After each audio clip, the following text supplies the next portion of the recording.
Alex, your debut for Bath City today, how do you think it all went?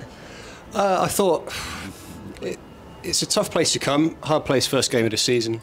I think we defended well enough over the course of the game to perhaps get a point, and with the way we play could easily have nicked a goal ourselves on a counter.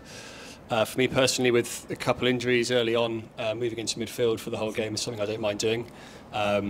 But it then kind of changed the dynamic of the game for me personally. But I really enjoyed my first game. Would love to have been part of something that got some points for the quite remarkable travelling fans that came all this way. It felt like you and among it, a good team performance in testing circumstances against so much adversity, and it felt like you all seemed to pull together well, and you must have enjoyed that side of it.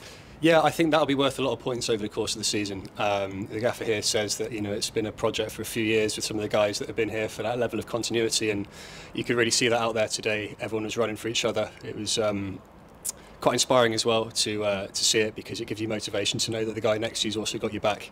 I think with the amount of chances they got in our final third, a goal that they would have scored eventually was fair enough. But I do think we had enough to get one ourselves, and I think a point would have been something we'd have been very happy with in the circumstances. What's it been like for you coming in? You came in quite late pre-season, but it feels like you've slotted in well, scored a couple of goals as well in friendlies. Yeah, it's been great. I know quite a few of the guys here. I've bought into everything the managers said about the place. Both big factors in me joining the club, and it's an ambitious club with a good history. So it's a recipe, I hope, for success this season. You'll be wanting to gain revenge next week against Wellings. I know they did quite well against Yeovil last season. What are you expecting from that game? Yeah, that's true. I think they beat us twice last year. Yeah, well, it's at home.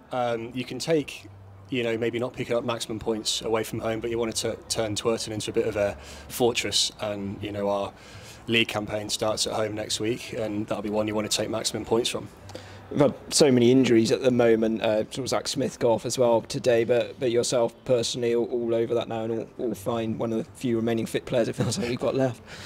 Yeah, I guess with the it was with regret to see Zach's injury. Don't know the severity of it, but he's a tough guy, and he wouldn't be being stretchered off if it wasn't something potentially serious. So our thoughts are with him, and a couple of the others that have missed out as well.